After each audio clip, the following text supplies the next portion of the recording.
Hello friends, എല്ലാവർക്കും Shruthi's learning സ്ക്വയറിലേക്ക് സ്വാഗതം. അപ്പോൾ ഇന്ന് നമ്മൾ ഡിസ്കസ് ചെയ്യാൻ പോകുന്നത് 2022 ജൂലൈ മാസത്തിലത്തെ കറണ്ട് അഫയേഴ്സ് ആണ്. ഇന്നലെ നമ്മൾ 2022 ഓഗസ്റ്റ് മാസത്തിലത്തെ കറണ്ട് അഫയേഴ്സ് ഡിസ്കസ് ചെയ്തിരുന്നു കേട്ടോ.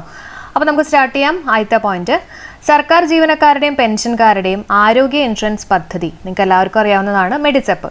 മെഡിസെപ്പ് അറിയാം, അതിൻ്റെ ഫുൾ ഫോമും കൂടെ അറിഞ്ഞിരിക്കുക കേട്ടോ. എന്താണ്? Medical insurance four state employees and pensioners ആണ് കേട്ടോ. State employees and pensioners. ഇനി ഇതിനെ സഹകരിക്കുന്ന ഇൻഷുറൻസ് കമ്പനി ഏതാണെന്ന് ചോദിക്കുകയാണെങ്കിൽ ഓറിയന്റൽ ഇൻഷുറൻസ് ആണ് കേട്ടോ. എന്താണ്? Oriental insurance. അതേപോലെ തന്നെ ഇത് നിലവിൽ വന്നിട്ടുള്ളത് 2022 ജൂലൈ 1-നാണ്. 2022 ജൂലൈ 1-നാണ്. ജൂലൈ 1-ന്റെ ഇമ്പോർട്ടൻസ് എന്താ? ജൂലൈ 1 ഡോക്ടേഴ്സ് ദിനം അല്ലേ? BC റോയുടെ ജന്മദിനമാണ് ജൂലൈ 1, ഡോക്ടേഴ്സ് ദിനമാണ്. അപ്പോൾ ഡോക്ടർ എന്ന് പറയുന്നത് നല്ലൊരു പ്രൊഫഷനാണ്, നല്ലൊരു ജോലിയാണെന്നൊക്കെ വേണമെങ്കിൽ കണക്ട് ചെയ്യാം. ജൂലൈ 1 കേട്ടോ. അപ്പോൾ നമ്മൾ പറഞ്ഞു 2022 ജൂലൈ 1-നാണ് ഈ പറഞ്ഞിട്ടുള്ള മെഡിസെപ്പ് പദ്ധതി നിലവിൽ വന്നിട്ടുള്ളത്. അതേപോലെ തന്നെ 2022 ജൂലൈ 1-ന് നിലവിൽ വന്നിട്ടുള്ള വേറൊരു കാര്യം കൂടിയുണ്ട്. എന്താ അത്? ഇന്ത്യയിൽ ഒറ്റത്തവണ ഉപയോഗിക്കുന്ന പ്ലാസ്റ്റിക് ഉൽപ്പന്നങ്ങൾക്ക് നിരോധനം പ്രാബല്യത്തിൽ വന്നിട്ടുള്ളത് ഏത് വർഷമാണ്? 2022 ജൂലൈ 1-നാണ് കേട്ടോ. ഇന്ത്യയിൽ ഒറ്റത്തവണ ഉപയോഗിക്കുന്ന പ്ലാസ്റ്റിക് ഉൽപ്പന്നങ്ങൾക്ക് നിരോധനം പ്രാബല്യത്തിൽ വന്നിട്ടുള്ളതാണ് 2022 ജൂലൈ 1. അപ്പോൾ ഈ രണ്ട് കാര്യങ്ങളും 2022 ജൂലൈ 1-ആണ്. അപ്പോൾ പ്ലാസ്റ്റിക് ഒക്കെ നിരോധിക്കാന്നൊക്കെ പറഞ്ഞു കഴിഞ്ഞാൽ പ്ലാസ്റ്റിക് ഒക്കെ അവിടെ നിന്നൊക്കെ പെറുക്കിയെടുക്കുക എന്നൊക്കെ പറഞ്ഞാൽ വലിയൊരു ജോലിയാണെന്നൊക്കെ വേണമെങ്കിൽ കണക്ട് ചെയ്യാം. ജൂലൈ ആണ് കേട്ടോ. അപ്പോൾ ജൂലൈ മാസം 1-ാം തീയതിയാണ്. അപ്പോൾ അതിനെ ബേസ് ചെയ്തിട്ടുള്ള ഒരു പോയിന്റും കൂടി ഉണ്ട്. ഒറ്റത്തവണ ഉപയോഗിക്കുന്ന പ്ലാസ്റ്റിക് ഉൽപ്പന്നങ്ങൾക്ക് നിരോധനം ഏർപ്പെടുത്തിയിട്ടുള്ള അറബ് രാജ്യം ഏതാണെന്ന് ചോദിക്കുകയാണെങ്കിൽ അബുദാബിയാണ് കേട്ടോ. ഏതാണ് അറബ് രാജ്യം? അബുദാബി. കിട്ടിയല്ലോ. ഇനി അടുത്ത പോയിന്റ്, മഹാരാഷ്ട്രയുടെ പുതിയ മുഖ്യമന്ത്രിയായിട്ട് ചുമതലയേറ്റ ആരാണ്? ഇമ്പോർട്ടൻ്റ് ആണ്. ഏകനാഥ് ഷിൻഡെ ആണ് മഹാരാഷ്ട്രയുടെ പുതിയ മുഖ്യമന്ത്രിയായിട്ട് ചുമതലയേറ്റ ആരാണ്? ഏകനാഥ് ഷിൻഡെ. അപ്പോൾ നമ്മൾ ഈ മഹാന്മാരായിട്ടുള്ള ആൾക്കാരുണ്ടല്ലോ, ഒരുപാട് മഹാന്മാരായിട്ടുള്ള ആൾക്കാരൊക്കെ ഏകനായിട്ട് ഒറ്റയ്ക്കൊക്കെ ആയിരിക്കും പോകുന്നത് അല്ലേ? അടുത്ത പോയിന്റ്, ഫിലിപ്പൈൻസിന്റെ പ്രസിഡന്റായിട്ട് ചുമതലയേറ്റത് ഫെർഡിനൻഡ് മാർക്കോസ് ജൂനിയർ ആണ് കേട്ടോ. ഫിലിപ്പൈൻസിന്റെ പ്രസിഡന്റായിട്ട് ചുമതലയേറ്റത് ഫെർഡിനൻഡ് മാർക്കോസ് ജൂനിയർ. ഫിലിപ്പൈൻസ് പയ്യന്മാരെന്ന് ആലോചിക്കാം അല്ലെ? പയ്യന്മാരെന്നൊക്കെ പറഞ്ഞാൽ ജൂനിയർ ആണ്. അതുപോലെ തന്നെ പയ്യന്മാരുടെയൊക്കെ ഏതെന്തെങ്കിലും ഒരു മാർക്കൊക്കെ ഉണ്ടാവാൻ സാധ്യതയുണ്ട്. മാർക്കോസ് ജൂനിയർ കേട്ടോ. Ferdinand Marcos junior. അടുത്തത്, 13 എക്സ്പ്രസ് വേകളുള്ള രാജ്യത്തെ ആദ്യത്തെ സംസ്ഥാനം ഏതാണ്? ഏതാ? ഉത്തർപ്രദേശാണ്. 13 എക്സ്പ്രസ് വേ ഉള്ള രാജ്യത്തെ ആദ്യത്തെ സംസ്ഥാനം ഏതാണ്? ഉത്തർപ്രദേശ്. നമുക്കറിയാലോ ഉത്തർപ്രദേശിലാണ് ഏറ്റവും കൂടുതൽ എന്താ പറയുക ജനസംഖ്യയുള്ള സംസ്ഥാനം എന്ന് പറയുന്നത്. അപ്പോൾ അതുകൊണ്ട് തന്നെ അവിടെ തന്നെയാണ് ഏറ്റവും കൂടുതൽ എക്സ്പ്രസ് വേ ഉള്ള സംസ്ഥാനം എന്ന് ഓർത്തു വെച്ചേക്കാം കേട്ടോ. അടുത്ത പോയിന്റ് നോക്കാം. ഗോൾഡ് എക്കണോമിക് ഫോറം തയ്യാറാക്കിയിട്ടുള്ള ലിംഗസമത്വ സൂചികയിൽ ഇന്ത്യയുടെ സ്ഥാനം എത്ര?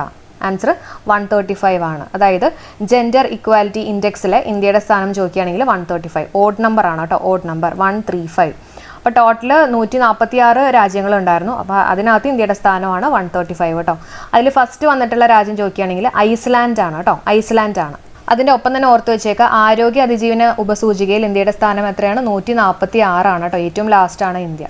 ഓക്കെ. ഫിലിപ്പൈൻസിന്റെ പ്രസിഡന്റായിട്ട് ചുമതലയേറ്റത് ഫെർഡിനൻഡ് മാർക്കോസ് ജൂനിയർ. 13 എക്സ്പ്രസ് വേകളുള്ള രാജ്യത്തെ ആദ്യത്തെ സംസ്ഥാനം ചോദിക്കുകയാണെങ്കിൽ ഉത്തർപ്രദേശ്. ഗോൾഡ് എക്കണോമിക് ഫോറം തയ്യാറാക്കിയിട്ടുള്ള ജെൻഡർ ഇക്വാലിറ്റി ഇൻഡെക്സിൽ ഇന്ത്യയുടെ സ്ഥാനം 135 ആണ്. ടോട്ടൽ 146 കൺട്രീസ് ഉണ്ട്. ആദ്യം വന്നിട്ടുള്ളത് ഐസ്ലാൻഡ് ആണ്. അടുത്ത പോയിന്റ് നോക്കാം. നീതി ആയോഗിന്റെ 2021 ഇന്ത്യ ഇന്നോവേഷൻ ഇൻഡെക്സിലെ ഒന്നാമതെത്തിയിട്ടുള്ള സംസ്ഥാനം ചോദിക്കുകയാണെങ്കിൽ കർണാടകയാണ് കേട്ടോ. ഇന്നോവേഷൻ ഇൻഡെക്സ്, നമുക്ക് ഇന്നോവേഷൻ എന്ന് പറയുമ്പോണ്ടല്ലോ ഇന്നോവ ആലോചിക്കാം. ഇന്നോവ എന്ന് പറഞ്ഞൊരു കാറല്ലേ? അപ്പോൾ കർണാടക, കാറ് ഇവിടെ കർണാടക. അപ്പോൾ 3-ാം തവണയാണ് കർണാടകയ്ക്ക് ഈ സ്ഥാനം കിട്ടിയിട്ടുള്ളത് കേട്ടോ. ഒന്ന് ഓർത്ത് വെച്ചേക്കുക. അപ്പോൾ ഇന്നോവേഷൻ ഇൻഡെക്സിൽ ഒന്നാമതെത്തിയിട്ടുള്ള സംസ്ഥാനം ഏതാണ്? കർണാടക. അടുത്ത, ദേശീയ ഭക്ഷ്യസുരക്ഷാ നിയമം കാര്യക്ഷമമായി നടപ്പിലാക്കിയിട്ടുള്ള സംസ്ഥാനങ്ങളുടെ പട്ടികയിൽ കേരളത്തിന്റെ സ്ഥാനം എത്രയാണെന്ന് ചോദിക്കുകയാണെങ്കിൽ 11-ാം സ്ഥാനമാണ് കേരളത്തിന്റെ കേട്ടോ. ദേശീയ ഭക്ഷ്യസുരക്ഷാ നിയമം കാര്യക്ഷമമാക്കി നടപ്പിലാക്കിയുള്ള സംസ്ഥാനങ്ങളുടെ പട്ടികയിൽ കേരളത്തിന്റെ സ്ഥാനം എത്രയാണ്? 11-ആണ്. 1-ാം സ്ഥാനം ഒഡീഷയ്ക്കാണ്. ഭക്ഷണം എന്നൊക്കെ കേൾക്കുമ്പോൾ നമ്മൾ ഓടി വരില്ലേ? അങ്ങനെ ഒന്ന് കണക്ട് ചെയ്യാം. 1-ാം സ്ഥാനം ഒഡീഷയ്ക്കാണ്.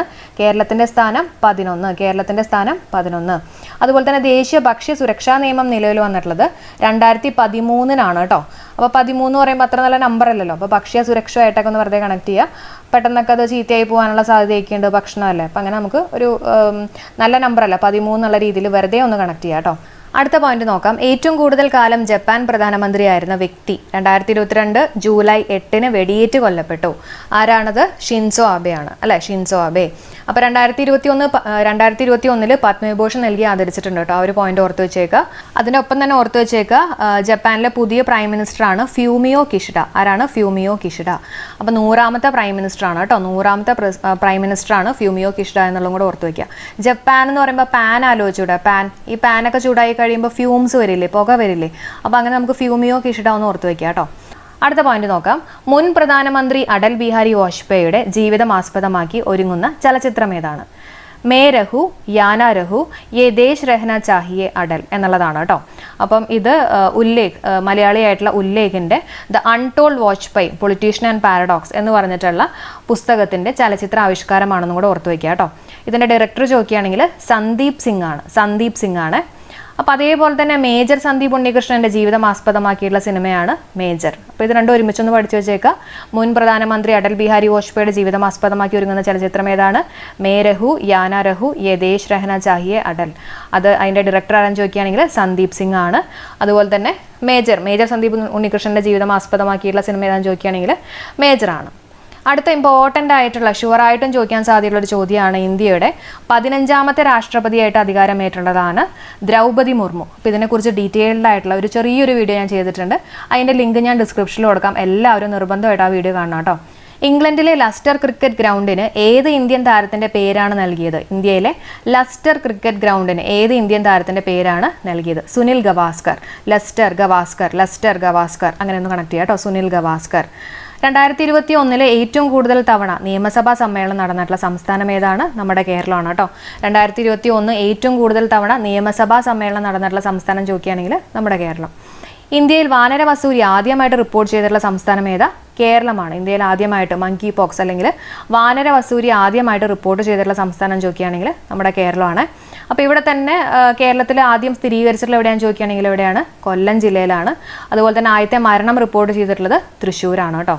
അടുത്ത റിലേറ്റ് ചെയ്തിട്ടുള്ള പോയിന്റ് നോക്കാം. ലോകാരോഗ്യ സംഘടന ആഗോള ആരോഗ്യ അടിയന്തരാവസ്ഥ പ്രഖ്യാപിച്ചിട്ടുള്ള രോഗം ഏതാണെന്ന് ചോദിക്കുകയാണെങ്കിൽ വാനര വസൂരിയാണ് കേട്ടോ. അപ്പോൾ അതൊക്കെ ഒന്ന് ഒരുമിച്ച് പഠിച്ചു വെച്ചേക്കാം കേട്ടോ.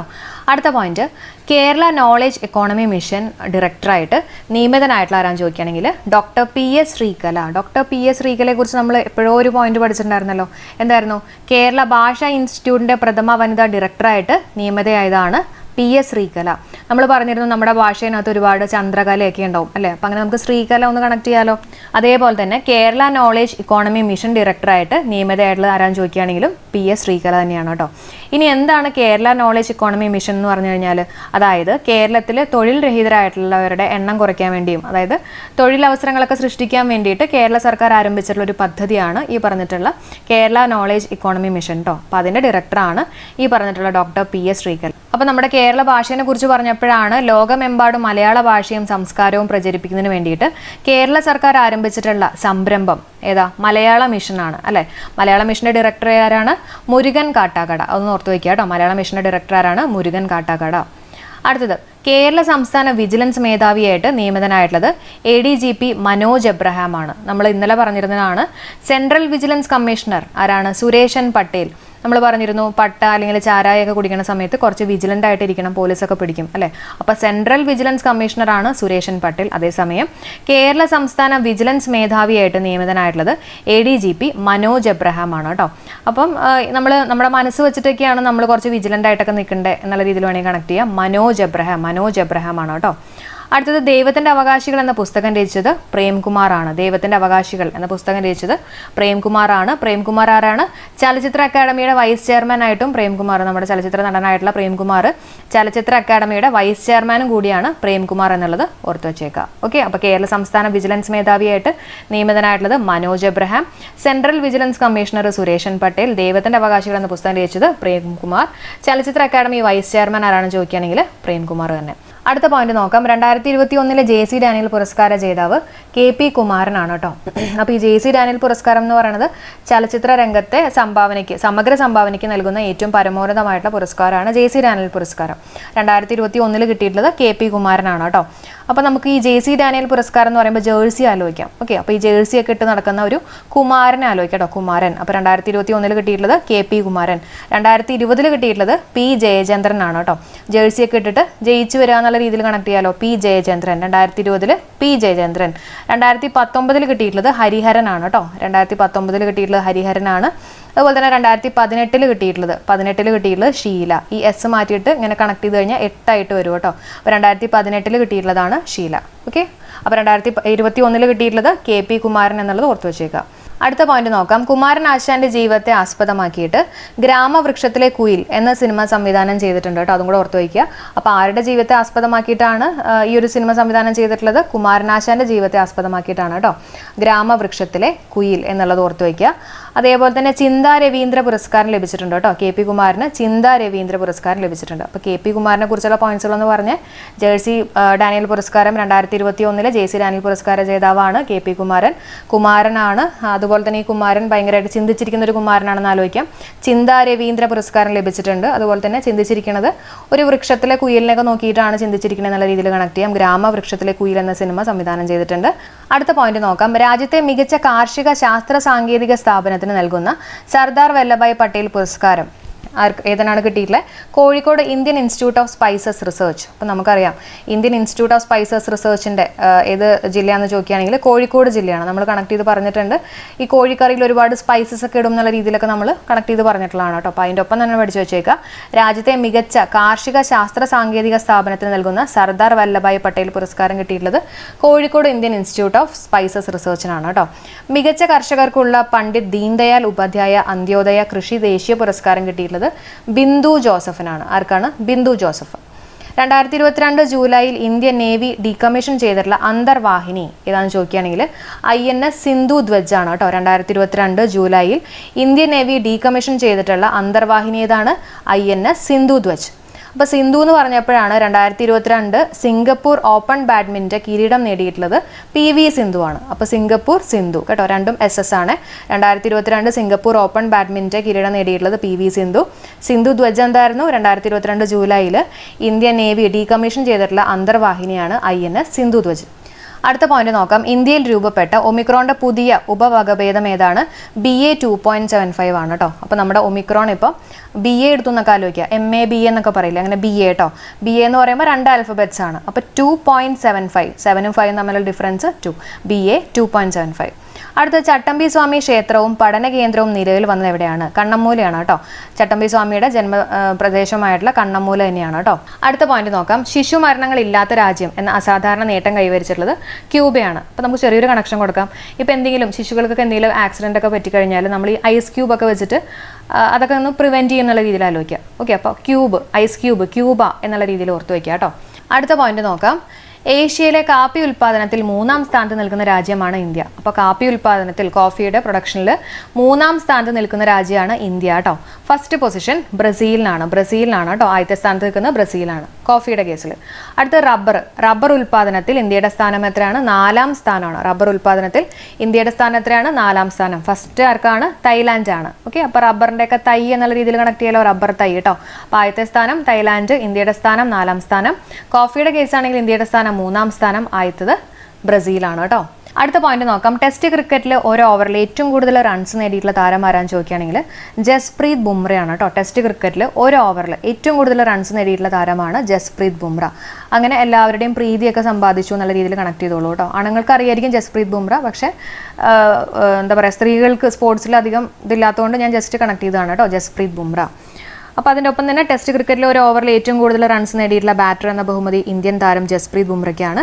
ഇംഗ്ലീഷ് താരം സ്റ്റുവേർട്ട് ബ്രോഡിൻ്റെ ഒരു ഓവറിൽ 35 റൺസ് നേടിയാണ് ബുംറയ്ക്ക് ഈ റെക്കോർഡ് സ്വന്തമാക്കിയിട്ടുള്ളത് കേട്ടോ. അടുത്ത പോയിന്റ്, കപിൽ ദേവിന് ശേഷം ഇന്ത്യൻ ക്യാപ്റ്റൻ ആകുന്ന ആദ്യ പേസ് ബൗളറാണ് ഈ പറഞ്ഞിട്ടുള്ള ജസ്പ്രീത് ബുംറ. അടുത്ത പോയിന്റ് നോക്കാം. അന്താരാഷ്ട്ര 2020 ക്രിക്കറ്റിൽ 300 അടിച്ചിട്ടുള്ള ആദ്യത്തെ ഇന്ത്യൻ താരമാരാന്ന് ചോദിക്കുകയാണെങ്കിൽ രോഹിത് ശർമ്മയാണ്. അന്താരാഷ്ട്ര 2020 ക്രിക്കറ്റിൽ 300 അടിച്ചിട്ടുള്ള ആദ്യ ഇന്ത്യൻ താരമാരാണ് രോഹിത് ശർമ്മ. T20 ക്രിക്കറ്റിൽ തുടർച്ചയായിട്ട് 13 മത്സരങ്ങൾ വിജയിച്ചിട്ടുള്ള ആദ്യത്തെ ഇന്ത്യൻ ക്യാപ്റ്റനും കൂടിയാണ് രോഹിത് ശർമ്മ. അപ്പോൾ ഇത് കണക്ട് ചെയ്ത് പഠിക്കുക കേട്ടോ. അപ്പോൾ ടെസ്റ്റ് ക്രിക്കറ്റിൽ ഒരു ഓവറിൽ ഏറ്റവും കൂടുതൽ റൺസ് നേടിയിട്ടുള്ള ഇന്ത്യൻ താരം ജസ്പ്രീത് ബുംറ. കപിൽ ദേവിന് ശേഷം ഇന്ത്യൻ ക്യാപ്റ്റൻ ആകുന്ന ആദ്യ പേസ് ബോളറാണ്. അന്താരാഷ്ട്ര 2020 ക്രിക്കറ്റിൽ 304 അടിച്ചിട്ടുള്ള ആദ്യത്തെ ഇന്ത്യൻ താരമാണ് രോഹിത് ശർമ്മ. T20 ക്രിക്കറ്റിൽ തുടർച്ചയായിട്ട് 13 മത്സരങ്ങൾ വിജയിച്ചിട്ടുള്ള ആദ്യത്തെ ഇന്ത്യൻ ക്യാപ്റ്റനാണ് രോഹിത് ശർമ്മ. അടുത്ത പോയിന്റ് നോക്കാം. ഇന്ത്യയിലെ ഏറ്റവും വലിയ ഫ്ലോട്ടിംഗ് സോളാർ പവർ പ്ലാന്റ് നിലവിൽ വന്നത് എവിടെയാണ്? രാമഗുണ്ടം. എവിടെയാണ്? രാമഗുണ്ടം, തെലുങ്കാനയാണ്. നമ്മൾ പറഞ്ഞിരുന്നു ഫ്ലോട്ടിംഗ് സോളാർ പവർ പ്ലാന്റ് ആണ്. ഫ്ലോട്ട് ചെയ്യും. ആനയുടെ മുകളിലൊക്കെ കയറിയിരുന്നു കഴിഞ്ഞാൽ ഫ്ലോട്ട് ചെയ്യും തെലുങ്കാന, ആനയുടെ മുകളിൽ ഇരുന്ന് കഴിഞ്ഞാൽ ഫ്ലോട്ട് ചെയ്യും. അപ്പോൾ തെലുങ്കാന, രാമഗുണ്ടം. ഇത് നിർമ്മിച്ചിട്ടുള്ളത് NTPC ആണ്, അതായത് നാഷണൽ തെർമൽ പവർ കോർപ്പറേഷൻ ആണ് കേട്ടോ. നാഷണൽ തെർമൽ പവർ കോർപ്പറേഷൻ ആണ്. അടുത്ത പോയിന്റ് നോക്കാം. 2022 ബ്രിക്സ് ഉച്ചകോടിക്ക് ആതിഥേയത്വം വഹിച്ചിട്ടുള്ള രാജ്യം ഏതാണെന്ന് ചോദിക്കുകയാണെങ്കിൽ ചൈനയാണ്. 2022 കേട്ടോ. 2022 ചൈന. അപ്പോൾ ബ്രിക്സ് എന്ന് പറയുമ്പോൾ അതിനകത്ത് ഏതൊക്കെ രാജ്യങ്ങളുണ്ട്? B എന്ന് പറഞ്ഞാൽ ബ്രസീൽ, R എന്ന് പറഞ്ഞാൽ റഷ്യ, I ഇന്ത്യ, C എന്ന് പറഞ്ഞാൽ ചൈന, S എന്ന് പറഞ്ഞാൽ സൗത്ത് ആഫ്രിക്ക. ഓക്കെ. അപ്പോൾ 2022 ചൈനയാണ്. അപ്പം ഇന്ത്യ 2021 കറക്റ്റ് ഓർഡറിലാണ് കേട്ടോ വരുന്നത്. ഇന്ത്യ 2021, പിന്നെ ചൈന 2022, പിന്നെ സൗത്ത് ആഫ്രിക്ക 2023. ഇങ്ങനെയാണ് അതിൻ്റെ ഓർഡർ. അപ്പോൾ നമുക്ക് ഇന്ത്യയുടെ ഒന്ന് പഠിച്ചു വെച്ചേക്കാം. ഇന്ത്യയുടെ I പോലെ തന്നെ 1 ആലോചിക്കാമല്ലോ. അപ്പോൾ 2021 ഇന്ത്യ, 2022 ചൈന. അടുത്ത പോയിന്റ് നോക്കാം. ഇന്ത്യയുടെ G20 ഷെർപ്പയായിട്ട് നിയമിതനായിട്ടുള്ള ആരാന്ന് ചോദിക്കുകയാണെങ്കിൽ അമിതാഭ് കാന്താണ്. ഇന്ത്യയുടെ G20 ഷെർപ്പ ആയിട്ട് നിയമിതനായിട്ടുള്ള ആരാന്ന് ചോദിക്കുകയാണെങ്കിൽ അമിതാഭ് കാന്താണ്. അപ്പോൾ ഷെർപ്പ എന്ന് പറയുന്നത് ഈ അംഗരാജ്യങ്ങളുടെയൊക്കെ ഈ രാഷ്ട്രതലവൻ്റെ പ്രതിനിധിയാണ് കേട്ടോ. ഷെർപ്പ എന്ന് പറയുന്നത് അംഗരാജ്യങ്ങളുടെ രാഷ്ട്രതലവൻ്റെ പ്രതിനിധിയാണ് ഷെർപ്പ എന്ന് പറയുന്നത്. അങ്ങനെയാണെങ്കിൽ മുമ്പത്തെ നീതി ആയോഗിൻ്റെ CEO ആരാണെന്ന് ചോദിക്കുകയാണെങ്കിൽ അമിതാഭ് കാന്താണ്. മുമ്പത്തെ നീതി ആയോഗിൻ്റെ CEO ആണ് കേട്ടോ. ഫോമർ നീതി ആയോഗിൻ്റെ CEO ആണ് അമിതാഭ് കാന്ത്. പുതിയ ന്യൂ CEO പഠിച്ചു വെച്ചേക്കണം കേട്ടോ, വളരെ ഇമ്പോർട്ടൻ്റ് ആണ്. പരമേശ്വരൻ അയ്യർ ആണ്. ഓക്കെ. അപ്പോൾ നീതി ആയോഗിൻ്റെ പുതിയ CEO ആരാന്ന് ചോദിക്കുകയാണെങ്കിൽ പരമേശ്വരൻ അയ്യർ ആണ്. ഓക്കെ. അപ്പം നീതി കിട്ടാനൊക്കെ വേണ്ടിയിട്ട് നമ്മൾ ഈശ്വരനോട് പ്രാർത്ഥിക്കുന്നതൊക്കെ കണക്ട് ചെയ്യാം കേട്ടോ. പരമേശ്വരൻ അയ്യർ. വൈസ് ചെയർമാൻ സുമൻ ബേരിയാണ്. Vice chairman Suman Bery. അപ്പോൾ നീതി കിട്ടണമെങ്കിൽ നല്ല മനസ്സുള്ള വയസ്സായിട്ടുള്ള ആൾക്കാർക്കാണ് നീതി കിട്ടുക എന്നൊക്കെ ഒന്ന് കണക്ട് ചെയ്യാം കേട്ടോ. അപ്പോൾ വൈസ് ചെയർമാൻ ആണ് സുമൻ ബേരി. ഓക്കെ. അടുത്ത പോയിന്റ് നോക്കാം. 2022 G20 ഉച്ചകോടിയുടെ വേദി ഇന്തോനേഷ്യയാണ്. 2022 G20 ഉച്ചകോടിയുടെ വേദിയാണ് ഇന്തോനേഷ്യ. 2023 ആണെങ്കിൽ ഇന്തോനേഷ്യ പോലെ തന്നെ ഇന്ത്യ, അല്ലെ? ഒരേപോലെ അല്ലേ ഏതാണ്ട് പറയുന്നത്. അപ്പോൾ 2022 ഇന്തോനേഷ്യ ആണെങ്കിൽ 2023 G20 ഉച്ചകോടിയുടെ വേദി ഇന്ത്യയിലെ ലഡാക്കിലാണ് കേട്ടോ. അപ്പോൾ ലഡാക്ക് എന്ന് പറഞ്ഞപ്പോഴാണ് അവിടെ നമുക്ക് കണക്ട് ചെയ്ത് പഠിക്കാനായിട്ടുള്ള ഒരു പോയിന്റ് ഉണ്ട്. ആസ്ട്രോ ടൂറിസത്തിൻ്റെ ഭാഗമായിട്ട് ഇന്ത്യയിലായിട്ട് ഡാർക്ക് സ്കൈ റിസർവ് സ്ഥാപിക്കുന്നത് എവിടെയാണെന്ന് ചോദിക്കുകയാണെങ്കിൽ ലഡാക്കിലാണ്. ഡാർക്ക് സ്കൈ കേട്ടോ. ഡാർക്ക് സ്കൈ റിസർവ് സ്ഥാപിക്കുന്നത് എവിടെയാണെന്ന് ചോദിക്കുകയാണെങ്കിൽ ലഡാക്ക്. ഓക്കെ, ഒന്ന് കണക്ട് ചെയ്തേക്കുക. 2022 G20 ഉച്ചകോടിയുടെ വേദി ഇന്തോനേഷ്യ, 2023 ഇന്ത്യ. നീതി ആയോഗിൻ്റെ പുതിയ CEO ആരാന്ന് ചോദിക്കുകയാണെങ്കിൽ പരമേശ്വരൻ അയ്യർ എന്നുള്ളത് ഓർത്ത് വെച്ചേക്കാം കേട്ടോ. അടുത്തത് G7 ഉച്ചകോടിയുടെ വേദി എവിടെയാണെന്ന് ചോദിക്കുകയാണെങ്കിൽ ജർമ്മനിയാണ്. ജർമ്മനിനകത്ത് 7 ആൽഫബറ്റ്സ് ഉണ്ടല്ലോ, അങ്ങനെ നമുക്ക് G7 ആയിട്ട് കണക്ട് ചെയ്യാം കേട്ടോ.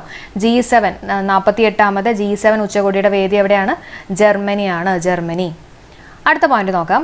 കേന്ദ്ര സ്റ്റാറ്റിസ്റ്റിക്കൽ മന്ത്രാലയത്തിൻ്റെ റിപ്പോർട്ട് പ്രകാരം 2022 ജൂൺ മാർച്ചിൽ ഏറ്റവും കൂടുതൽ തൊഴിലില്ലായ്മ ഉള്ളത് ആദ്യം ജമ്മു ആൻഡ് കാശ്മീർ, അടുത്ത സംസ്ഥാനം ഹരിയാന, മൂന്നാമത്തെ സംസ്ഥാനമാണ് നമ്മുടെ കേരളം കേട്ടോ. അപ്പോൾ കേന്ദ്ര സ്റ്റാറ്റിസ്റ്റിക്കൽ മന്ത്രാലയത്തിൻ്റെ റിപ്പോർട്ട് പ്രകാരം 2022 ജൂൺ മാർച്ചിൽ ഈ ഒരു കാലത്തിലാണ് കേട്ടോ പറയുന്നത് ഏറ്റവും കൂടുതൽ തൊഴിലില്ലായ്മ ഉള്ളത് ജമ്മു ആൻഡ് കാശ്മീർ, പിന്നെ ഹരിയാന, നമ്മുടെ കേരളം മൂന്നാം സ്ഥാനം.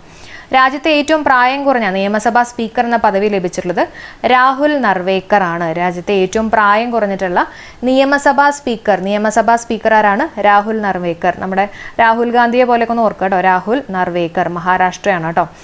അപ്പോൾ മഹാരാഷ്ട്രയുടെ പുതിയ മുഖ്യമന്ത്രി നമ്മൾ നേരത്തെ പറഞ്ഞിരുന്നതാണ് അല്ലേ, മഹാനായിട്ടുള്ള ആൾക്കാർ, ഏകനായിരിക്കും, ഒറ്റയ്ക്കൊക്കെ വന്നാൽ മതി എന്നുള്ള രീതിയിലൊക്കെ കണക്ട് ചെയ്യുക, ഏകനാഥ് ഷിൻഡെ കേട്ടോ. അടുത്ത പോയിന്റ് നോക്കാം. രാജ്യസഭയിലേക്ക് നാമനിർദ്ദേശം ചെയ്യപ്പെട്ട പ്രഥമ മലയാളി വനിത ആരാണ്? PT ഉഷയാണ് കേട്ടോ. രാജ്യസഭയിലേക്ക് നാമനിർദ്ദേശം ചെയ്യപ്പെട്ട പ്രഥമ മലയാളി വനിതയാണ് PT ഉഷ. ആദ്യ വനിതാ കായിക താരം ആരാന്ന് ചോദിക്കുകയാണെങ്കിൽ മേരി കോം ആണ് കേട്ടോ. രാജ്യസഭയിലേക്ക് നാമനിർദ്ദേശം ചെയ്യപ്പെട്ട ആദ്യ വനിതാ കായിക താരം ആരാണ്? MC മേരി കോം ആണ്. അപ്പോൾ ഇതിൻ്റെ ഒപ്പം ഓർത്ത് വെച്ചേക്കുക, അതായത് PT ഉഷ, അതുപോലെ തന്നെ ഇളയരാജ, ചലച്ചിത്ര സംവിധായകൻ KV വിജേന്ദ്രപ്രസാദ്, സാമൂഹ്യ പ്രവർത്തകൻ വീരേന്ദ്ര ഹെഡ്ഗെ എന്നിവരെയൊക്കെ രാജ്യസഭയിലേക്ക് രാഷ്ട്രപതി നാമനിർദ്ദേശം ചെയ്തിട്ടുണ്ട് കേട്ടോ. അതും കൂടെ ഒന്ന് ഓർത്ത് വെച്ചേക്കുക. പിന്നെ രാജ്യസഭ ഫോം ചെയ്തിട്ടുള്ളത് 1952 ഏപ്രിൽ 3-നാണ് കേട്ടോ. 1952 ഏപ്രിൽ 3. ഇതിനെക്കുറിച്ച് പറഞ്ഞിട്ടുള്ള ആർട്ടിക്കിൾ എഴുതാൻ ചോദിക്കുകയാണെങ്കിൽ ആർട്ടിക്കിൾ 80 ആണ്. രാജ്യസഭയെക്കുറിച്ച് പ്രതിപാദിച്ചിട്ടുള്ള ആർട്ടിക്കിൾ എഴുതാൻ ചോദിക്കുകയാണെങ്കിൽ ആർട്ടിക്കിൾ 80 ആണ്. ലോക്സഭയാണെങ്കിൽ ആർട്ടിക്കിൾ 81. അടുത്ത പോയിന്റ് നോക്കാം. സാമൂഹ്യ നീതിക്കുള്ള മദർ തെരേസ സ്മാരക പുരസ്കാരത്തിന് അർഹനായിട്ടുള്ളത് ആരാ? ഷെയ്ഖ് മുഹമ്മദ് ബിൻ റാഷിദ് അൽ മക്തം. ഷെയ്ഖ് മുഹമ്മദ് ബിൻ റാഷിദ് അൽ മക്തം. ഓക്കെ, സാമൂഹ്യ നീതിക്കുള്ള നീതിയും മുക്തിയും എന്നൊക്കെ വേണമെങ്കിൽ ഒന്ന് കണക്ട് ചെയ്യാം കേട്ടോ. നീതി മുക്തി എന്നൊക്കെ നമ്മൾ പറയില്ലേ, അൽ മക്തം മുക്തി എന്നൊക്കെ കണക്ട് ചെയ്യാം. മദർ തെരേസ സ്മാരക പുരസ്കാരത്തിന് അർഹനായിട്ടുള്ളത് ഷെയ്ഖ് മുഹമ്മദ് ബിൻ റാഷിദ് അൽ മക്തം. അതിൻ്റെ ഒപ്പം തന്നെ ഓർത്ത് വെച്ചേക്കുക, UAE ആദ്യ ഡിജിറ്റൽ ബാങ്ക് ഏതാണെന്ന് ചോദിക്കുകയാണെങ്കിൽ സാൻഡ് ബാങ്ക് ആണ് കേട്ടോ. Sand bank. നമ്മൾ UAE എന്നൊക്കെ പറയുമ്പോൾ മരുഭൂമിയിലൊക്കെ നിറച്ച് സാൻഡ് അല്ലേ, അപ്പോൾ SAND, അങ്ങനെ നമുക്ക് ZAND സാൻഡ് ബാങ്ക് ഒന്ന് കണക്ട് ചെയ്യാം കേട്ടോ. പിന്നെ നമ്മൾ നേരത്തെ പറഞ്ഞ പോയിന്റ് തന്നെയാണ്, ഇന്ത്യയിൽ ഒറ്റത്തവണ ഉപയോഗിക്കുന്ന പ്ലാസ്റ്റിക് ഉൽപ്പന്നങ്ങൾക്ക് നിരോധനം പ്രാബല്യത്തിൽ വന്നിട്ടുള്ളത് 2022 ജൂലൈ 1-നാണ്. സസ്യങ്ങളെക്കുറിച്ചുള്ള റെഡ് ഡേറ്റ ബുക്ക് തയ്യാറാക്കുന്ന ഇന്ത്യയിലെ ആദ്യത്തെ സംസ്ഥാനം ഏതാണെന്ന് ചോദിക്കുകയാണെങ്കിൽ കേരളം. ഇമ്പോർട്ടൻ്റ് ആണ്. സസ്യങ്ങളെക്കുറിച്ചുള്ള റെഡ് ഡേറ്റ ബുക്ക് തയ്യാറാക്കുന്ന ഇന്ത്യയിലെ ആദ്യത്തെ സംസ്ഥാനം ഏതാണെന്ന് ചോദിക്കുകയാണെങ്കിൽ ഏതാണ്? കേരളമാണ്. അടുത്ത പോയിന്റ് നോക്കാം. കേരളത്തിൽ കശുമാവിൽ നിന്ന് ഫെനി നിർമ്മിക്കാൻ ആദ്യമായിട്ട് അനുമതി ലഭിച്ചിട്ടുള്ളത് പയ്യാവൂർ സഹകരണ ബാങ്കാണ് കേട്ടോ. കണ്ണൂർ ജില്ലയിലെ പയ്യാവൂർ സഹകരണ ബാങ്ക്. അപ്പോൾ ഈ ഫെനി എന്നൊക്കെ പറഞ്ഞ ഒരു ആൽക്കഹോളാണ് കേട്ടോ. ഈ കാഷ്യൂന്നും ആപ്പിൾസിനൊക്കെ പ്രിപ്പയർ ചെയ്തിട്ടുള്ള ഒരു ആൽക്കഹോളാണ് ഈ പറഞ്ഞിട്ടുള്ള ഫെനി. അപ്പം ഈ ആൽക്കഹോൾ കൂടുതൽ കുടിക്കുന്നത് പയ്യന്മാരാണെന്നുള്ള രീതിയിൽ കണക്ട് ചെയ്യാം. പയ്യാവൂറാണ്. അതുപോലെ തന്നെ ഇത് കുടിച്ചു കഴിഞ്ഞാൽ കണ്ണിനെ ബാധിക്കും, കണ്ണൂർ എന്നുള്ള രീതിയിലൊക്കെ കണക്ട് ചെയ്യാം കേട്ടോ. അപ്പോൾ കേരളത്തിൽ കശുമാവിൽ നിന്ന് ഫെനി നിർമ്മിക്കാൻ ആദ്യമായിട്ട് അനുമതി ലഭിച്ചിട്ടുള്ളത് പയ്യാവൂർ സഹകരണ ബാങ്ക്, കണ്ണൂർ. അടുത്ത പോയിന്റ്, ശ്രീ ചിത്തിര തിരുനാൾ ദേശീയ പുരസ്കാരത്തിന് 2021 കിട്ടിയിട്ടുള്ളത് KS ചിത്രയ്ക്കാണ് കേട്ടോ. അപ്പോൾ ശ്രീ ചിത്ര ഓക്കെ 2021 ഓർത്ത് വയ്ക്കുക. 2020 കിട്ടിയിട്ടുള്ളത് അടൂർ ഗോപാലകൃഷ്ണനാണ് കേട്ടോ. 2020 കിട്ടിയിട്ടുള്ളത് അടൂർ ഗോപാലകൃഷ്ണൻ. KS ചിത്രയ്ക്ക് കിട്ടിയിട്ടുള്ള വേറൊരു പുരസ്കാരം കൂടി ഉണ്ട് കേട്ടോ. അത് ഒരുമിച്ചൊന്ന് പഠിച്ചേക്കുക. കമുകറ സംഗീത പുരസ്കാരത്തിന് KS ചിത്രയെ തിരഞ്ഞെടുത്തു. കമുകറ കേട്ടോ. കമുകറ സംഗീത പുരസ്കാരത്തിന് KS ചിത്രയെ തിരഞ്ഞെടുത്തു. അപ്പോൾ പേരിൽ തന്നെ കിട്ടും നമുക്ക് പലതും അല്ലെ. ശ്രീ ചിത്ര എന്ന് പറയുമ്പോൾ KS ചിത്ര. അതേപോലെ തന്നെ കമുകറ സംഗീത പുരസ്കാരം കിട്ടിയിട്ടുള്ളത് KS ചിത്രയ്ക്കാണ്. അടുത്തത് കേരള ടൂറിസം വകുപ്പ് ഡയറക്ടറായിട്ട് ചുമതലയേറ്റത് PB നൂഹ് IAS ആണ് കേട്ടോ. PB Nooh IAS. നൂഹ്. അപ്പോൾ കേരള ടൂറിസം നമുക്ക് ചെറിയൊരു കണക്ഷൻ കൊടുക്കാം. നിങ്ങളുടെ അടുത്ത് ഇപ്പോൾ ടൂർ പോകണമെന്ന് ചോദിക്കുകയാണെങ്കിൽ നിങ്ങൾ എന്ത് പറയും? ഇപ്പോൾ നമ്മുടെ എക്സാം വരെയല്ലോ, ഒക്ടോബർ 22 പരീക്ഷ വരെയാണ്. അപ്പോൾ നിങ്ങൾ എന്ത് പറയും? നോ എന്ന് പറയും. അങ്ങനെ നമുക്ക് നോ എന്നുള്ള രീതിയിലൊക്കെ ഒന്ന് കണക്ട് ചെയ്യാം. നൂഹ് ആണ് കേട്ടോ. PB Nooh IAS. Kerala tourism വകുപ്പ് ഡയറക്ടറായിട്ട് ചുമതലയേറ്റത് PB നൂഹ് IAS.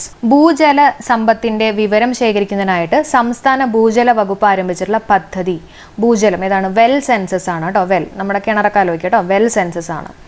സിംഗപ്പൂരിൻ്റെ 3 ഉപഗ്രഹങ്ങളെ, വളരെ ഇമ്പോർട്ടൻ്റ് ആണ്, സിംഗപ്പൂരിൻ്റെ 3 ഉപഗ്രഹങ്ങളെ ഭ്രമണപഥത്തിൽ എത്തിച്ചിട്ടുള്ള വിക്ഷേപണ വാഹനം, ആ വാഹനം ഓർത്ത് വയ്ക്കുക, PSLV C-53 ആണ് കേട്ടോ. അപ്പോൾ 3 ഉപഗ്രഹങ്ങളാണ്. അപ്പോൾ അതുകൊണ്ട് തന്നെ 53, അതിനകത്തൊരു 3 ഉണ്ട് കേട്ടോ. PSLV C-53.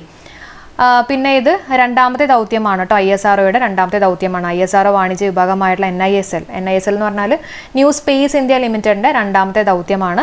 ആദ്യത്തെ ദൗത്യം ഏതായിരുന്നു? നമ്മുടെ ആമസോണിയ 1 ആയിരുന്നു കേട്ടോ. ആദ്യത്തെ ദൗത്യം ആമസോണിയ 1. ഓക്കെ, അപ്പം ഓർത്ത് വയ്ക്കുക, സിംഗപ്പൂരിൻ്റെ 3 ഉപഗ്രഹങ്ങളെ ഭ്രമണപഥത്തിൽ എത്തിച്ചിട്ടുള്ള വിക്ഷേപണ വാഹനം PSLV C-53 ആണെന്നുള്ളത് ഓർത്ത് വെച്ചേക്കുക. അടുത്ത പോയിന്റ് നോക്കാം. ഓൾ ഇന്ത്യ മലയാളി അസോസിയേഷന്റെ അക്ഷരമുദ്ര പുരസ്കാരത്തിന് സാഹിത്യകാരൻ C രാധാകൃഷ്ണനെ തിരഞ്ഞെടുത്തു. അക്ഷരമുദ്ര. ഓക്കെ, അക്ഷരമുദ്ര പുരസ്കാരത്തിന് ആരെയാണ് തിരഞ്ഞെടുത്തത്? C രാധാകൃഷ്ണൻ കേട്ടോ. C രാധാകൃഷ്ണൻ. അമേരിക്കയുടെ സുപ്രീം കോടതി ജഡ്ജിയായിട്ട് നിയമിതയായിട്ടുള്ള ആദ്യത്തെ കറുത്ത വർഗ്ഗക്കാരിയാണ് കെറ്റാർജി ബ്രൗൺ ജാക്സൺ. കറുത്ത വർഗ്ഗക്കാരിയാണ്, അപ്പോൾ ബ്രൗൺ ആണെന്നൊക്കെ വെറുതെ ഒന്ന് കണക്ട് ചെയ്യാം. കെറ്റാർജി ബ്രൗൺ ജാക്സൺ ആണ് കേട്ടോ. സുപ്രീം കോടതി ജഡ്ജിയായിട്ട് നിയമിതയായിട്ടുള്ള ആദ്യത്തെ കറുത്ത വർഗ്ഗക്കാരിയാണ് കെറ്റാർജി ബ്രൗൺ ജാക്സൺ. അടുത്ത പോയിന്റ്, ഗണിതശാസ്ത്രത്തിലെ നൊബേൽ എന്നറിയപ്പെടുന്ന 2022 ഫീൽഡ് മെഡൽ പുരസ്കാരം ലഭിച്ചിട്ടുള്ളത് മറീന വയ്യാസോവയാണ് കേട്ടോ. ഗണിതശാസ്ത്രമാണ്, മാത്സ് ആണ്. അപ്പോൾ അതുകൊണ്ട് തന്നെ വയ്യാണ്ടായ എന്നുള്ള രീതിയിലൊക്കെ കണക്ട് ചെയ്യാം. മറീന വയ്യാസോവ. ഓക്കെ, ഈ പുരസ്കാരം നേടുന്ന രണ്ടാമത്തെ വനിത കൂടിയാണ് മറീന വയ്യാസോവ കേട്ടോ. അപ്പോൾ ഗണിതശാസ്ത്രത്തിലെ നൊബേൽ എന്നറിയപ്പെടുന്ന 2022 ഫീൽഡ് മെഡൽ പുരസ്കാരം ലഭിച്ചിട്ടുള്ളത് മറീന വയ്യാസോവ. അടുത്തത്, ഇസ്രായേലിൻ്റെ 14ാമത്തെ പ്രധാനമന്ത്രിയാണ് യസിർ ലാപ്പിഡ്. ഇസ്രായേൽ. ഇസ്രായേൽ എന്ന് പറയുമ്പോൾ അതിനകത്ത് സായും യായൊക്കെ വരുന്നില്ലേ, അതുപോലെ തന്നെ യായും സായൊക്കെ വരുന്നുണ്ട് കേട്ടോ. Yair Lapid, Yair Lapid. ഇസ്രായേലിൻ്റെ 14ാമത്തെ പ്രധാനമന്ത്രിയാണ് Yair Lapid. Femina Miss India World 2022 സൗന്ദര്യ കിരീടം ലഭിച്ചിട്ടുള്ളത് സിനി ഷെട്ടിക്കാണ് കേട്ടോ. ഫെമിന മിസ് ഇന്ത്യ വേൾഡ് 2022 സൗന്ദര്യ കിരീടം ലഭിച്ചിട്ടുള്ളത് സിനി ഷെട്ടി. കർണാടക സ്വദേശിനിയാണ്, കർണാടക സ്വദേശിനി. വിംബിൾഡൺ പുരുഷ വിഭാഗം കിരീടം 2022 കിട്ടിയിട്ടുള്ളത് നൊവാക് ജോക്കോവിച്ചിനാണ് കേട്ടോ. നൊവാക് ജോക്കോവിച്ചിനാണ് വിംബിൾഡൺ പുരുഷ വിഭാഗം 2022 കിട്ടിയിട്ടുള്ളത് നൊവാക് ജോക്കോവിച്ച്. അപ്പോൾ ഇവിടെ ഓർത്ത് വെച്ചേക്കുക, 21ാമത്തെ ഗ്രാൻഡ് സ്ലാം അവാർഡാണ് നൊവാക് ജോക്കോവിച്ചിന് കിട്ടിയിട്ടുള്ളത്. അതുപോലെ തന്നെ 7th വിംബിൾഡൺ അവാർഡാണ് കിട്ടിയിട്ടുള്ളത് കേട്ടോ. അപ്പോൾ 7th 21st. ഓക്കെ, അപ്പം 7ന്റെ മൾട്ടിപ്പിൾ ആണല്ലോ 21, അപ്പോൾ 7 × 3 21. അപ്പോൾ 21ാമത്തെ ഗ്രാൻഡ് സ്ലാം, 21 എന്ന് പറയുമ്പോൾ ഗ്രാൻഡ് ആയിട്ടൊന്ന് കണക്ട് ചെയ്യുക കേട്ടോ. ഗ്രാൻഡ് സ്ലാം അവാർഡും 7ാമത്തെ വിംബിൾട്ടൺ അവാർഡും ആണ് നൊവാക് ജോക്കോവിക്കിന് കിട്ടിയിട്ടുള്ളത്. അടുത്ത ലോകത്തിലെ ഏറ്റവും ചൂടേറിയിട്ടുള്ള 10 രാജ്യങ്ങളുടെ പട്ടികയിൽ 1ാമത് എത്തിയിട്ടുള്ളത് ഇറാഖാണ്. ഓക്കെ, ഇറാഖാണ്. നമ്മുടെ വീട്ടിലെ റാക്കൊക്കെ ആലോചിച്ചാൽ മതി, അതിനകത്തൊക്കെ പെട്ടുപോയി കഴിഞ്ഞാൽ ഭയങ്കര ചൂടല്ലേ, അപ്പം അങ്ങനെ ഒന്ന് കണക്ട് ചെയ്യാം. ഇറാഖാണ് കേട്ടോ. അടുത്തത് കുറച്ച് പദ്ധതികളാണ് കേട്ടോ. ഇരുചക്ര വാഹനങ്ങളുടെ പൊതുനിരത്തിലെ മത്സരയോട്ടം തടയുന്നതിന് മോട്ടോർ വാഹന വകുപ്പ് നടപ്പിലാക്കുന്ന പദ്ധതിയാണ് ഓപ്പറേഷൻ റേസ്. അവരുടെ റേസൊക്കെ ഒന്ന് തടയാൻ വേണ്ടിയിട്ട് എന്നൊക്കെ കണക്ട് ചെയ്താൽ മതി. ഓപ്പറേഷൻ റേസ് ആണ് കേട്ടോ. 27 വർഷത്തെ സേവനത്തിന് ശേഷം അടുത്തിടെ സേവനം അവസാനിപ്പിച്ച ഇന്റർനെറ്റ് ബ്രൗസർ ഏതാണെന്ന് ചോദിക്കുകയാണെങ്കിൽ ഏതാണ് ഇന്റർനെറ്റ് എക്സ്പ്ലോറർ ആണ് കേട്ടോ. മൊബൈൽ ഫോണിന് അടിമപ്പെടുന്ന കുട്ടികളെ അതിൽ നിന്നും മോചിപ്പിക്കുന്നതിനായിട്ട് കേരള പോലീസ് ആരംഭിച്ചിട്ടുള്ള പദ്ധതിയാണ് കൂട്ട്. അവർക്കൊരു കൂട്ട് കൊടുത്താൽ മതി അല്ലേ, പിന്നെ അവർ ഫോണുമായിട്ട് ഇരിക്കില്ല. അപ്പോൾ അങ്ങനെ ഓർത്ത് വയ്ക്കാം, മൊബൈൽ ഫോണിന് അടിമപ്പെടുന്ന കുട്ടികളെ അതിൽ നിന്നും മോചിപ്പിക്കുന്നതിനായിട്ട് കേരള പോലീസ് ആരംഭിച്ചിട്ടുള്ള പദ്ധതിയാണ് കൂട്ട്. കേരളത്തിലെ അവയവമാറ്റ ശസ്ത്രക്രിയയ്ക്കായിട്ട് ഇൻസ്റ്റിറ്റ്യൂട്ട് ഓഫ് ഓർഗൻ ട്രാൻസ്പ്ലാന്റിംഗ് ആശുപത്രി നിലവിൽ വരുന്ന ജില്ല ഏതാണെന്ന് ചോദിക്കുകയാണെങ്കിൽ കോഴിക്കോട് ജില്ലയാണ് കേട്ടോ. കോഴിക്കോട് ജില്ലയാണ് കേരളത്തിലെ അവയവമാറ്റ ശസ്ത്രക്രിയയ്ക്കായിട്ട് ഇൻസ്റ്റിറ്റ്യൂട്ട് ഓഫ് ഓർഗൻ ട്രാൻസ്പ്ലാന്റിംഗ് ആശുപത്രി നിലവിൽ വരുന്ന ജില്ല ഏതാണ്? കോഴിക്കോട്. അപ്പോൾ നമ്മുടെ വീട്ടിലെ കോഴീനെയൊക്കെ ക്ലീൻ ചെയ്യുന്ന സമയത്ത് നമ്മൾ അതിൻ്റെ ആവശ്യമില്ലാത്ത അവയവങ്ങളൊക്കെ എടുത്ത് മാറ്റില്ലേ, ഈ ലിവറും അതൊക്കെ എടുത്ത് മാറ്റില്ലേ, അപ്പോൾ അങ്ങനെ ഒന്ന് കണക്ട് ചെയ്യാം. കോഴിക്കോടാണ് കേട്ടോ.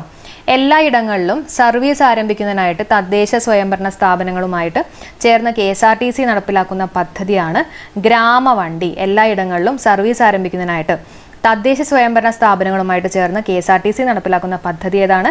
ഗ്രാമവണ്ടി. അടുത്ത പോയിന്റ് നോക്കാം. അശരണരായ വിദ്യാർത്ഥികളുടെ തുടർ പഠനത്തിനായിട്ട് ചലച്ചിത്ര താരം മമ്മൂട്ടിയുടെ നേതൃത്വത്തിൽ ആരംഭിച്ചിട്ടുള്ള പദ്ധതിയാണ് വിദ്യ അമൃതം കേട്ടോ. അപ്പോൾ വിദ്യാർത്ഥികളുടെ തുടർ പഠനത്തിന് വേണ്ടിയിട്ടാണ് അല്ലേ. അപ്പോൾ വിദ്യ എന്തായാലും അതിനകത്തുണ്ട്.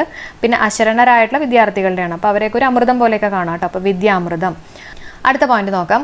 അഭ്യസ്ത വിദ്യർക്ക് വൈജ്ഞാനിക മേഖലയിൽ അവസരമൊരുക്കാൻ കേരള സർക്കാർ ആവിഷ്കരിച്ചിട്ടുള്ള മിഷൻ നമ്മൾ നേരത്തെ പറഞ്ഞാണ് Kerala knowledge economy mission. Kerala knowledge economy mission 2022 ഇന്ത്യയുടെ സ്വാതന്ത്ര്യ ദിനത്തിന് പൊതു അവധി ഒഴിവാക്കിയുള്ള സംസ്ഥാനം ഏതാണ്? ഉത്തർപ്രദേശ്. അപ്പം എന്തുകൊണ്ടാണ് അവധിയൊക്കെ ഒഴിവാക്കിയെന്ന് അവർ ഉത്തരം പറയേണ്ടി വരും എന്നുള്ള രീതിയിൽ കണക്കാക്കാം കേട്ടോ.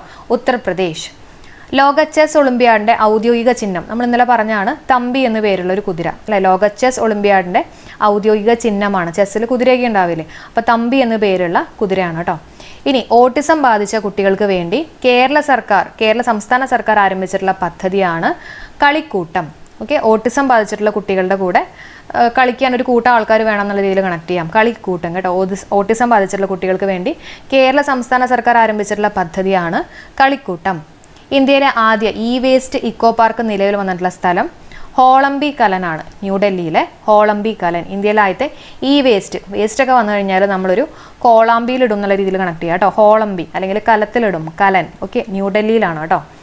പൊതുസ്ഥലങ്ങൾ ശുചീകരിക്കുന്നതിനായിട്ട് ഡ്രോൺ ഉപയോഗിക്കുന്ന കേരളത്തിലെ ആദ്യത്തെ കോർപ്പറേഷൻ തൃശ്ശൂരാണ്. പൊതുസ്ഥലങ്ങൾ ശുചീകരിക്കുന്നതിനായിട്ട് ഡ്രോൺ ഉപയോഗിക്കുന്ന കേരളത്തിലെ ആദ്യത്തെ കോർപ്പറേഷൻ ഏതാണ്? തൃശ്ശൂർ.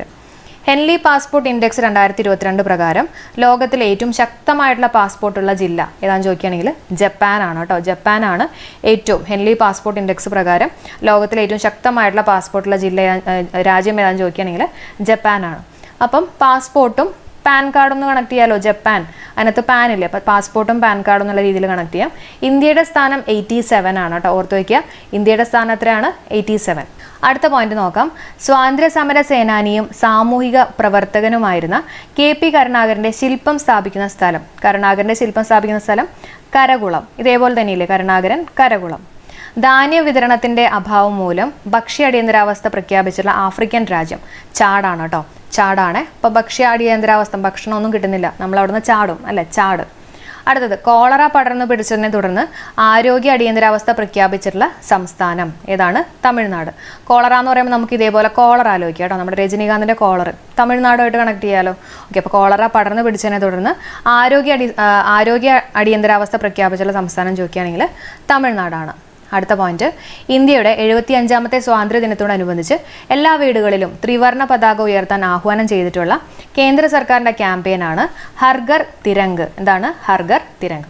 2022 ജൂലൈയിൽ എത്ര വാക്കുകളാണ് കേന്ദ്ര സർക്കാർ പാർലമെന്റിൽ വിലക്ക് ഏർപ്പെടുത്തിയിരുന്നത്? 65 വാക്കുകളാണ് കേട്ടോ. 2022 ജൂലൈയിൽ എത്ര വാക്കുകളാണ് കേന്ദ്ര സർക്കാർ പാർലമെന്റിൽ വിലക്ക് ഏർപ്പെടുത്തിയത്? എത്രയാണ്? 65. അടുത്ത പോയിന്റ് നോക്കാം. ഇന്ത്യയിൽ ആദ്യമായിട്ട് നിർമ്മിച്ച റോബോട്ടിക് സർജറിക്ക് ഉപയോഗിക്കപ്പെട്ട റോബോട്ടിന്റെ പേര് മന്ത്രയാണ് കേട്ടോ, മന്ത്രയാണ്. അപ്പോൾ റോബോട്ട് പോയിട്ട് സർജറി ഒക്കെ ചെയ്യുന്ന സമയത്ത് ഒരു മന്ത്രമൊക്കെ ചൊല്ലിയിട്ടാണ് സർജറി ചെയ്യണമെന്നുള്ള രീതിയിൽ കണക്ട് ചെയ്യാം, മന്ത്ര. ഓക്കെ, അടുത്തത് 2022 ജൂലൈയിൽ രാജിവെച്ചിട്ടുള്ള ബ്രിട്ടീഷ് പ്രധാനമന്ത്രി ബോറിസ് ജോൺസൺ ആണ്. 2022 ജൂലൈയിൽ രാജിവെച്ചിട്ടുള്ള ബ്രിട്ടീഷ് പ്രധാനമന്ത്രി. അപ്പം ബ്രിട്ടീഷ് പ്രധാനമന്ത്രിക്ക് ബോറടിച്ചവർ രാജിവെച്ചു എന്ന് കണക്ട് ചെയ്യാം കേട്ടോ. ബ്രിട്ടീഷ് പ്രധാനമന്ത്രിയാണ് ബോറിസ് ജോൺസൺ. പെട്രോൾ പമ്പുകളെ കുറിച്ചുള്ള പരാതികൾ പരിശോധിക്കാൻ കേരള സർക്കാർ നടപ്പിലാക്കുന്ന പദ്ധതിയാണ് ഓപ്പറേഷൻ ക്ഷമത. പെട്രോൾ പമ്പിലൊക്കെ പോയിട്ട് നമ്മൾ കുറേ നേരം വെയിറ്റ് ചെയ്തൊക്കെ നിൽക്കേണ്ടി വരില്ലേ, അപ്പോൾ ഓപ്പറേഷൻ ക്ഷമത. സർക്കാർ പ്രൈമറി സ്കൂളുകളിൽ 1 മുതൽ 3 വരെയുള്ള ക്ലാസ്സുകളിൽ ഇംഗ്ലീഷ് പഠനം നിർബന്ധമാക്കിയിട്ടുള്ള സംസ്ഥാനം ചോദിക്കുകയാണെങ്കിൽ ഗുജറാത്താണ്. അപ്പം സർക്കാർ പ്രൈമറി സ്കൂളിൽ 1 മുതൽ 3 വരെയുള്ള ക്ലാസ്സുകൾ ഇംഗ്ലീഷ് പഠനം നിർബന്ധമാക്കിയുള്ള സംസ്ഥാനമാണ് സർക്കാർ. അവർ രാത്രിയും ഇരുന്ന് ഇംഗ്ലീഷ് പഠിക്കും എന്നുള്ള രീതിയിൽ കണക്ട് ചെയ്യാം, ഗുജറാത്ത്. ISROയുടെ ശാസ്ത്രജ്ഞനായിരുന്ന നമ്പി നാരായണന്റെ ജീവിതം ആസ്പദമാക്കി നിർമ്മിച്ചിട്ടുള്ള സിനിമ ഏതാണ്? Rocketry the Nambi effect. Okay, അത് സംവിധാനം ചെയ്തിട്ടുള്ളത് സിനിമാ നടൻ മാധവനാണ്. ഓക്കെ, അപ്പോൾ നമ്മുടെ ക്ലാസ് ഇവിടെ വെച്ച് വൈൻഡപ്പ് ചെയ്യാണ്. നമ്മൾ ജൂലൈ മാസം 2022 കറണ്ട് അഫയേഴ്സ് ആണ് ഇന്നത്തെ ക്ലാസ്സിൽ എടുത്തിട്ടുള്ളത്. PSC ബുള്ളറ്റിനിൽ നിന്നും അതുപോലെ തന്നെ ന്യൂസ് പേപ്പർ ക്ലിപ്പിംഗ്സ് എന്നൊക്കെയാണ് നമ്മൾ ക്വസ്റ്റ്യൻസ് സെലക്ട് ചെയ്തിട്ടുള്ളത്. അപ്പോൾ ഈ ക്ലാസ് യൂസ്ഫുൾ ആയിട്ട് തോന്നിയിട്ടുണ്ടെങ്കിൽ നിങ്ങൾ തീർച്ചയായിട്ടും ഒന്ന് കമൻറ്റ് ചെയ്യുക, ലൈക്ക് ചെയ്യുക. പിന്നെ ഒരു കാര്യം കൂടെ, നിങ്ങൾക്കായിട്ടുള്ള ഒരു ക്വസ്റ്റ്യൻ കൂടി ഉണ്ട് കേട്ടോ. അതായത് മഹാരാഷ്ട്രയുടെ പുതിയ ചീഫ് മിനിസ്റ്റർ ആരാണെന്ന് ഒന്ന് കമൻറ്റ് ചെയ്തോളൂ. പിന്നെ നിങ്ങൾ ലൈക്ക് ചെയ്യുമ്പോഴാണ് നമ്മുടെ വീഡിയോ കൂടുതൽ ആൾക്കാരിലേക്ക് എത്തുന്നത് കേട്ടോ. അപ്പോൾ തീർച്ചയായിട്ടും എല്ലാവരും ഒന്ന് സപ്പോർട്ട് ചെയ്യുക, ലൈക്ക് ചെയ്യുക, കമൻറ്റ് ചെയ്യുക. അതുപോലെ തന്നെ മാക്സിമം ഷെയർ ചെയ്യുക. നമ്മുടെ ചാനൽ ഇതുവരെയായിട്ടും സബ്സ്ക്രൈബ് ചെയ്യാത്ത ആരെങ്കിലും ഉണ്ടെങ്കിൽ സബ്സ്ക്രൈബ് ചെയ്തിട്ട് നോട്ടിഫിക്കേഷൻസിൽ ഓളം കൊടുക്കുക. അധികം വൈകാണ്ട് തന്നെ ഇംഗ്ലീഷിൻ്റെ വീഡിയോ വരുന്നതായിരിക്കും. അപ്പോൾ എല്ലാവർക്കും bye. Thank you for supporting.